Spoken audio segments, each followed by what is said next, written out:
वल्लभ भाई पटेल जी की जन्म जयंती के अवसर पर पूरे देश के पैमाने पर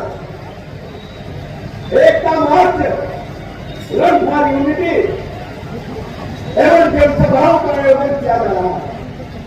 भारतीय जनता पार्टी नेतृत्व ने तय किया कि उत्तर प्रदेश की हर विधानसभा क्षेत्र में सरदार वल्लभ भाई पटेल जी की स्मृतियों को नमन करने के लिए, उन्हें श्रद्धा सुमन अर्पित करने के लिए हम सब समाज के साथ खड़े होकर के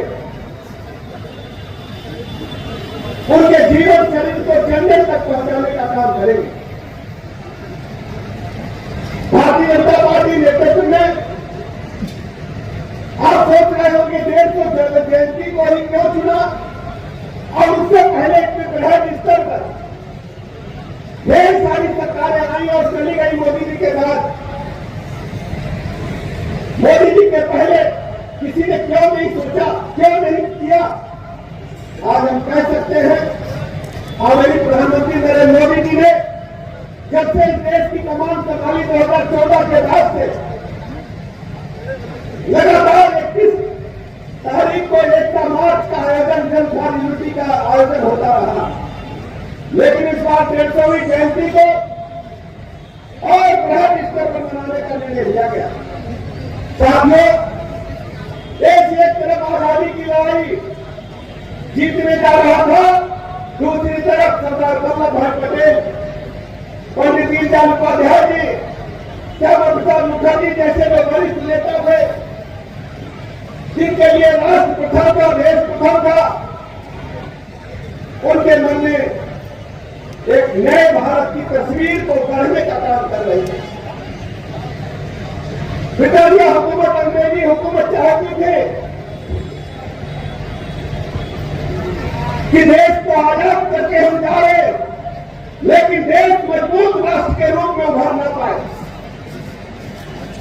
भारत पाकिस्तान का बंटवारा जात के आधार पर कराने का काम किया, और हिंदुस्तान की जो छोटी बड़ी रियासतें थी, जिनकी संख्या 562 से अधिक थी, उन राजाओं से, उन जमींदारों से अंग्रेजों ने कहा आपके पास दोनों विकल्प खुले हैं, आप चाहें तो स्वतंत्र राष्ट्र के रूप में अपने राज्य का संचालन कर सकते हैं। सरदार वल्लभ भाई पटेल ने प्रण किया कि हम आजाद भारत के बाद एक बेहतर भारतवर्ष की नींव को मजबूत करेंगे, और उन्होंने साफ तौर पर राजाओं को कहा कि आपको भारतवर्ष में शामिल होना है, और इसके लिए मैं संदेश देने का काम कर रहा हूं। लेकिन जो छोटी बड़ी रियासतें थी, उनमें 4 बड़ी रियासतें थी, जैसे जूनागढ़, कश्मीर, हैदराबाद। ऐसी रियासतों ने कहा कि हम स्वतंत्र राष्ट्र के रूप में काम करेंगे। सरदार वल्लभ भाई पटेल जी ने गृह मंत्री के रूप में शासन व्यवस्था को निर्देश दिया कि आपको भारतवर्ष में शामिल होना पड़ेगा। इसलिए आज हम गर्व के साथ कह सकते हैं, भारतवर्ष का जो वर्तमान स्वरूप है, इसको गढ़ने का काम सरदार वल्लभ भाई पटेल जी ने किया, और कोई दूसरा नहीं। हम तो जानते हैं कि नई सरकार के गठन के बाद बाबा भीमराव अम्बेडकर भी चाहते थे कि धारा 370 को न शामिल किया जाए। सरदार वल्लभ भाई पटेल जी भी चाहते थे यही हो, लेकिन कांग्रेसी हुकूमत जो सत्ता के लिए तड़प रही थी, उनको देश से कोई मतलब नहीं था। वो सब चाहते थे इनके प्रकार हमको कुर्सी मिल जाए, उनको देश से कोई लेना देना नहीं था। धारा 370 को शामिल किया गया। उसी समय श्यामा प्रसाद मुखर्जी जी ने कहा था कि धारा 370 के कानून को हम तोड़ेंगे। कश्मीर में इससे पहले जाने पर परमिट बनता था, बगैर परमिट के कश्मीर में कोई प्रवेश नहीं कर सकता था। श्यामा प्रसाद मुखर्जी जी ने आंदोलन चलाया, पूरे देश के लोगों को संदेश दिया और कहा कि कश्मीर में हम बगैर परमिट के प्रवेश करने का काम करेंगे। सरदार वल्लभ को प्रथम नंबर पर रखने का काम किया कि देश में जब हमारी सत्ता आएगी, हम धारा 370 को समाप्त करने का काम करेंगे। आप सोचिए, जब मोदी जी के नेतृत्व में अपने बनती है तो धारा 370 एक झटके में समाप्त करने का काम गृह मंत्री अमित शाह पार्लियामेंट में प्रस्ताव पेश करके करते हैं। अलगाववादी नेता कहते थे, तुष्टीकरण की पॉलिटिक्स करने वाले लोग कहते थे धारा 370 समाप्त होगी, धारा 370 प्रभावी होगी तो कश्मीर में खून खराबा हो जाएगा, कश्मीर की घाटी धारा 370 समाप्त हुई। भारतीय जनता पार्टी नेतृत्व ने यह भी कहा था कि कश्मीर भारत का अभिन्न अंग है, भारत माता का मुकुट है।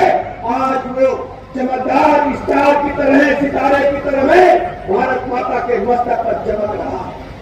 भारतीय जनता पार्टी नेतृत्व ने, जनसंघ ने बराबर इस बात को दोहराया है कि अयोध्या में भव्य रामलला का मंदिर बनेगा। 500 वर्षों से अधिक संघर्ष सनातन धर्म को करना पड़ा, सनातन धर्म को मानने वालों को करना पड़ा, भारतवर्ष के लोगों को करना पड़ा, लेकिन ढेर सारे सरकारी आई और गई, लेकिन किसी सरकार ने इनिशिएटिव नहीं लिया। कांग्रेस पार्टी ने तो सर्वोच्च न्यायालय में लिख करके दे दिया, एफिडेविट दे दिया कि अयोध्या में रामलला पैदा हुए कि नहीं हुए इसका कोई प्रमाण नहीं। आप सब अयोध्या के पड़ोसी है, भगवान राम के पड़ोसी है। क्या यह कोई सनातन धर्म मानने वाला व्यक्ति जो भारतवर्ष में जन्म है क्या इस सत्य को स्वीकार कर सकता है? अयोध्या में रामलला पैदा हुए कि नहीं इसमें कोई संदेह है? केवल तुष्टीकरण की पॉलिटिक्स के लिए, वोट की पॉलिटिक्स के लिए कांग्रेस पार्टी ने यह लिख करके सुप्रीम कोर्ट में देने का काम किया। मैं तो एक वाक्य में याद दिलाना चाहता हूँ, पूज्य अटल बिहारी वाजपेयी जी इंडोनेशिया गए थे प्रधानमंत्री बनने के बाद। जब इंडोनेशिया में प्रधानमंत्री पूज्य अटल बिहारी वाजपेयी जी ने देखा कि यहाँ गांव गली में रामलीलाएं हो रही है, रामलीला का मौसम था, दशहरा का मौसम था, रामलीला देखने वाले भी मुस्लिम हैं, रामलीला पाठ अदा करने वाले भी मुस्लिम हैं। तो वहां के तत्कालीन नेताओं से पूज्य अटल बिहारी वाजपेयी जी ने पूछा कि भैया आप तो मुस्लिम राष्ट्र हो, ये रामलीला का मंचन कैसे हो रहा है, इसके बारे में मुझे बताइए। इंडोनेशिया के लोगों ने कहा था कि हमने अपना धर्म परिवर्तन किया है, हमने पूजा पद्धति बदली है, लेकिन अपने पूर्वज को हम नहीं बदल सकते। राम हमारे पूर्वज हैं, राम हमारे परिवार के हैं, इसलिए हम चलते हैं। दूसरी तरफ हिंदुस्तान के लोग, ये कांग्रेस पार्टी के लोग, ये तुष्टीकरण की पॉलिटिक्स करने वाले लोग, समाजवादी पार्टी जैसे मुस्लिम तुष्टीकरण करने वाले लोग वोट के खातिर रामलला के अस्तित्व को नहीं मानते। समाजवादी पार्टी ने तो हद कर दी, रामलला के निहत्थे भक्तों पर लाठी नहीं गोली चला करके अयोध्या की सरूई मां के जल को खून से रंगने का काम किया था। समाजवादी पार्टी को देश के लोग सभी माफ किए। दूसरी तरफ तो हम सब जानते हैं, देश आजाद हो गया, धारा 370 समाप्त हो गई, भगवान राम का भव्य मंदिर बन गया। अभी ढेर सारे काम राजनीति में होने हैं। आप सब जानते हैं भारतीय जनता पार्टी राष्ट्र प्रथम को मान करके आगे चलने का काम करती है। इसको वास्तव में धरातल में उतारने का काम किया है वो भारतीय जनता पार्टी है। इस देश में कांग्रेस ने जब संविधान की हत्या करके देश पर आपातकाल ठोकने का काम किया था, केवल अपनी कुर्सी बचाने के लिए तत्काल प्रधानमंत्री ने माननीय उच्च ने निर्णय दिया था कि रायबरेली से आपकी लोकसभा का चुनाव रद्द किया जाता है और उनकी प्रधानमंत्री की कुर्सी खतरे में पड़ गई थी। आप सोचिए, केवल अपनी कुर्सी को बचाने के लिए लोकतंत्र की हत्या करके कांग्रेस पार्टी ने आपातकाल ठोकने का काम किया और कांग्रेस और उनके सहयोगी दल तरह तरह की बातें कर रहे हैं। लेकिन भारत के लोग अच्छी तरह जानते हैं कि कांग्रेस को देश से प्रदेश से कोई लेना देना नहीं है। ये केवल सत्ता के भूखे लोगों का एक गिरोह है। आपको अच्छी तरह याद है, जब देश पर इमरजेंसी लागू हुई और 77 में जब इमरजेंसी के बाद चुनाव घोषित हुए तो भारतीय जनसंघ ने, तत्कालीन जनसंघ ने, याद करिए, अपने आप को जनता पार्टी में विलय कर दिया और देश को बचाने के लिए पार्टी को खत्म करने का काम यदि देश के अंदर, दुनिया के अंदर किसी ने किया तो भारतीय जब भारतीय जनता पार्टी का गठन हुआ, मुझे अटल बिहारी वाजपेयी जी ने कहा था प्रथम अधिवेशन में कि अंधेरा छटेगा, कमल खिलेगा, सूरज उगेगा। आज दुनिया के पैमाने पर भारतीय जनता पार्टी सबसे बड़े दल के रूप में कार्यकर्ताओं के दिमाग से होगी। माननीय प्रधानमंत्री नरेंद्र मोदी जी ने रघुनाथ का भव्य मंदिर धारा 270 जैसे यदि बड़े कदम उठाए तो गरीब गुरबा की भी सुनने का काम किया। ये हमारी जो बहन बेटियां बैठी है, हर गरीब को पक्का मकान मिले, सबके खाते में दीदी जैसे कोरोना महामारी के काल से लेकर अब तक पैसे पहुंचे, पक्का मकान मिले, 5 लाख तक के निःशुल्क इलाज की गारंटी मिले, पटी दुकानदार भाइयों को 10,000 तक का निःशुल्क बगैर गारंटी के ऋण मिले, किसान भाइयों को 6,000 रुपया किसान सम्मान निधि मिले, सौभाग्य योजना में निःशुल्क बिजली का कनेक्शन मिले, जल जीवन मिशन में घर घर में से जल पहुंचे। सैकड़ों ऐसी योजनाएं हैं जो आदरणीय प्रधानमंत्री नरेंद्र मोदी जी ने देश के गरीबों को देने का काम किया। अब 25 करोड़ सभी गरीबों को गरीबी रेखा से ऊपर उठाने में भारतीय जनता पार्टी की सरकार ने, मोदी जी की सरकार ने कामयाबी हासिल की। इसलिए मेरे मित्रों, आज आपके बीच में मैं कुछ कहने के लिए आया हूँ। बहुत देर हो चुकी है, आप लोग भी अपने घर जाने की जल्दी में होंगे। अभी आप सबको रणनीति में भी सुधार करना है। लेकिन मित्रों, मैं आपको केवल बातें कहकर बात समाप्त करूंगा। उत्तर प्रदेश के लिहाज से उत्तर प्रदेश में 17 से पहले समाजवादी पार्टी की सरकार थी। इस प्रदेश में 4 बार समाजवादी पार्टी को सरकार बनाने का मौका मिला और जब जब समाजवादी पार्टी सत्ता में रही, कांग्रेस और इनके पिछला कुछ पीछे से सपोर्ट करते हैं। जब जब समाजवादी पार्टी उत्तर प्रदेश में सत्ता में रही है, गुंडे बदमाश माफिया नीचे लटके इनके पैरोकार रहे हैं। हर जिले में एक माफिया लेकर के प्रदेश की कानून व्यवस्था को छिन्न भिन्न करने का काम समाजवादी पार्टी ने किया है। भारतीय जनता पार्टी की सरकार में, योगी जी की सरकार में 1 डिस्ट्रिक्ट 1 मेडिकल कॉलेज होता है, तो समाजवादी पार्टी की सरकार में 1 डिस्ट्रिक्ट 1 माफिया होता है। ये मैं आपके बीच में कहने बताने के लिए आया हूँ। फरीदाबाद के लोगों से, नगर के लोगों, आपसे कोई बात छुपी नहीं होगी। अगर कोई चौराहे पर दुकान आपका पड़ा होगा तो समाजवादी पार्टी के लोगों ने अपने शासनकाल में उसे कब्जा करने का जरूर काम किया होगा और नारा लगाते थे, समाजवादी पार्टी का नारा है खाली प्लाट हमारा है। आप भी इससे जरूर भुक्तभोगी हुए होंगे। जिसको मैं आपके बीच में कहने के लिए हालात क्या थे, चाहे संत कबीर नगर हो, चाहे गोरखपुर हो या प्रदेश का कोई जिला हो, एक एक गाड़ी में 10 बंदूकें भर करके गुंडे माफिया चलते थे। बहुत व्यक्ति की इज्जत आबरू खतरे में थी। आज हम कह सकते हैं प्रदेश में कोई भी संगठित माफिया विरोध सक्रिय नहीं है। प्रदेश पूरी तरह से माफिया शून्य हो चुका है।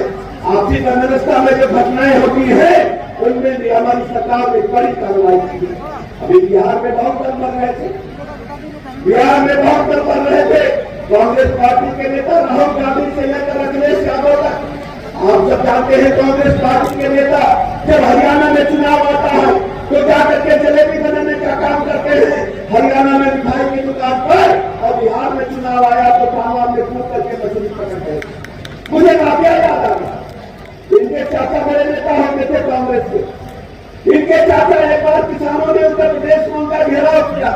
उत्तर प्रदेश आए थे, उनकी सरकार से किसानों ने कहा कि गन्ना की बुआई लेट हो रही है, बिजली समय से नहीं मिल रही है, खाद पानी बिजली समय से नहीं मिल रहा है, तो उन्होंने गन्ना बोने की क्या जरूरत है, सीधे गुड़ की बुआई कर दो।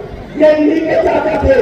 और बाबू बाबा कि अगर कोई बता देता कि मछलियां आम के पेड़ पर रहती हैं तो तालाब में नहीं कूदे, सीधे आम के पेड़ पर चलकर मछलियां तोड़ रहे होते। ये मैं आपको बताने के लिए आया हूँ। इन्होंने गरीबी को केवल किताब में पढ़ा है। इनका गरीब और गरीबों से कोई लेना देना नहीं है मित्रों। ये सब बड़े बाप के बेटे जब पैदा हुए तो मुंह में चांदी का चम्मच था। गरीबी कैसे होती है, गरीबी कैसे जी जाती है, ये मोदी जी ने जीने का काम किया है। इसलिए तय किया है जब तक इस देश के एक एक गरीब को पक्का मकान नहीं मिल जाता, एक एक गरीब के यहाँ पीने लायक जल नहीं पहुंच जाता, एक एक गरीब के यहाँ एलईडी बल्ब नहीं जल जाता, एक एक गरीबी की रेखा से ऊपर नहीं उठ जाता, मोदी जी की गरीब कल्याण योजनाएं जारी रहेगी। और उत्तर प्रदेश के लिहाज से मैं कहना चाहता हूँ, बिहार में जाकर के जंगल राज पार्टी लाना चाहते थे, बिहार के लोगों ने पूरी तरह से समाप्त कर दिया जंगलराज पाल को और मोदी जी की गरीब कल्याण योजनाएं और नीतीश जी के सुशासन पर मोहर लगाने का काम किया है। प्रचंड बहुमत की सरकार बिहार में, बिहार की जनता ने पूरे देश को संदेश देने का काम किया है। तो इसलिए मेरे संत कबीर के नगर के लोगों, हम सबको कबीर की धरती से एक संदेश देना चाहिए। कबीर दास जी ने क्या क्या संदेश नहीं दिए हैं, हमें एक बार अध्ययन करना चाहिए, पढ़ना चाहिए। जाति धर्म संप्रदाय से ऊपर उठकर उत्तर प्रदेश के विकास के लिए, उत्तर प्रदेश के हित के लिए इकट्ठा होकर के सब राष्ट्र प्रथम के नारे को बुलंद करते हुए कमल के बटन को दबाना होगा, तभी हमारा राष्ट्र प्रदेश आगे बढ़ पाएगा।